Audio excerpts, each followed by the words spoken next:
Hello YouTube, this is traciirae76 here, back again. I made another video before, full video, and there was no audio. I don't even like having to start all over. I don't even remember what I said. Oh my gosh. This is like an intro part 2 requested by traciirae1, I think. What's her name?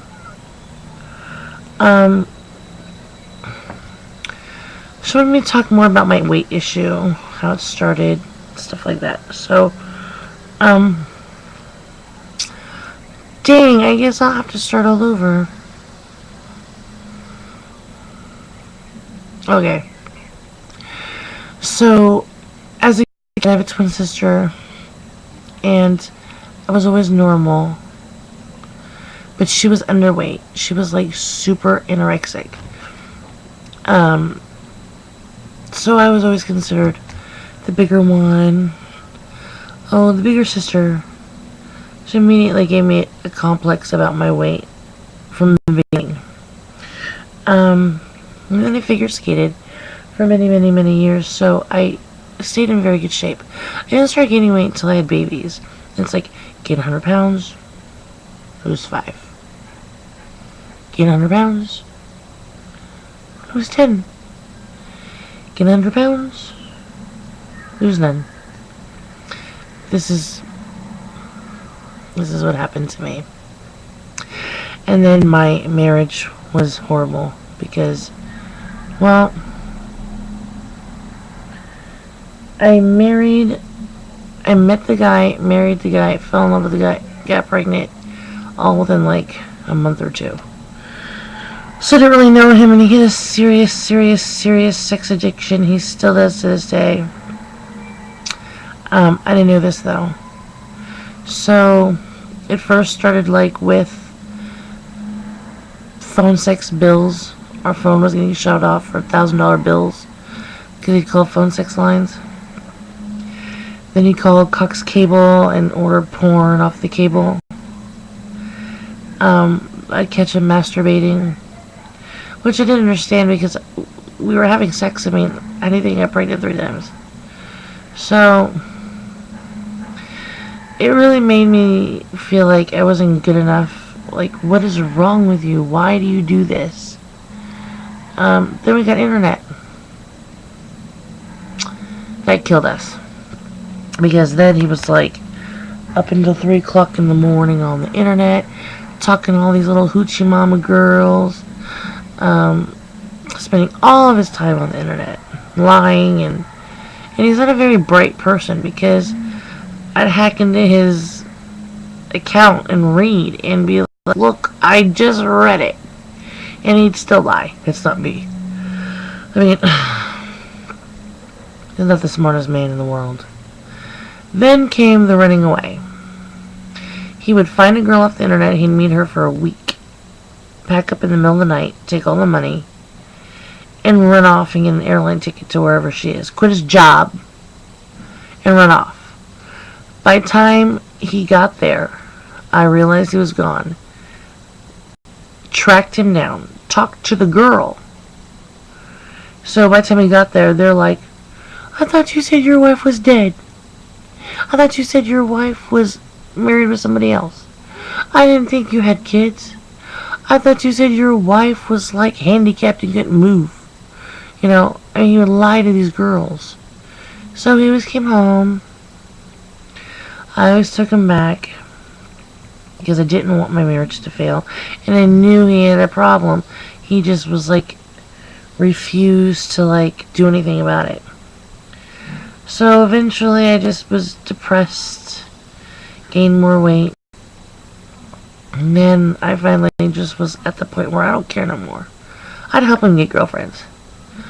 I'd be like, let's find yourself a girlfriend. Just stay the hell away from me. You know, I mean, it got to the point I just didn't care no more. So he'd run off with his little girlfriend. Go play. Leave me alone. You know, so he'd go off and then I met Monir. You guys all remember Monir. Hot, young, Egyptian, Yeah. I fell flat into love with that poor boy. I mean, I don't even know what hit me. I apparently lost my mind. I think I was like temporarily insane. Because I wasn't thinking about anything. Just love. So, I was with him for 4 years. And he came here to the United States. He wasn't an immigrant. He wasn't a U.S. citizen. He was just living in Saudi Arabia. He came here, and then you get that happy love where you just don't care no more. You're like, oh, he loves me. He thinks I'm gorgeous no matter what size I am. Who cares if I gain more weight, you know? That's what it was. And then I lost my father, which just killed me. And I didn't know how to act anymore without my dad. So I became even further in depression. Started pushing Munir away more and more. Neglected him. Neglected the children. Just became absorbed in my own little world. And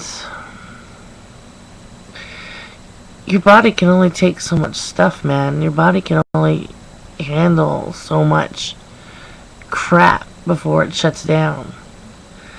And I was smoking like 3 packs of cigarettes a day, drinking like 20 Mountain Dews a day, not moving at all.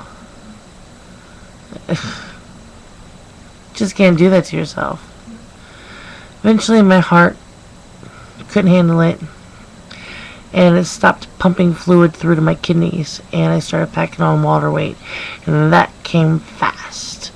That was like rapid. That happened the last few months before I went to the hospital. Packed on 150 pounds of water. Eventually one day I just stood up and couldn't move. I could not walk. My 9, well, she was 8 at the time. My 8-year-old had to dress me and shower me and clean me up after I went to the bathroom. I couldn't do any of it on my own. And she never complained. She just did it because I was her mommy. I can't imagine what that did to her, but... So, one day I just hit the ground, stopped breathing, went to the hospital, heart failure, respiratory failure.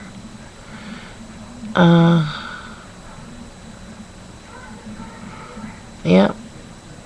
Your body can't take it. So this is at 8:25. I'm probably going to cut off in a minute, so I'll keep talking and then I'll finish up with another video about what happened afterward. But once I got to the hospital, everybody said she's going to die, she's dead. I had this big mask on my face with this blowing oxygen into my lungs because I couldn't breathe on my own.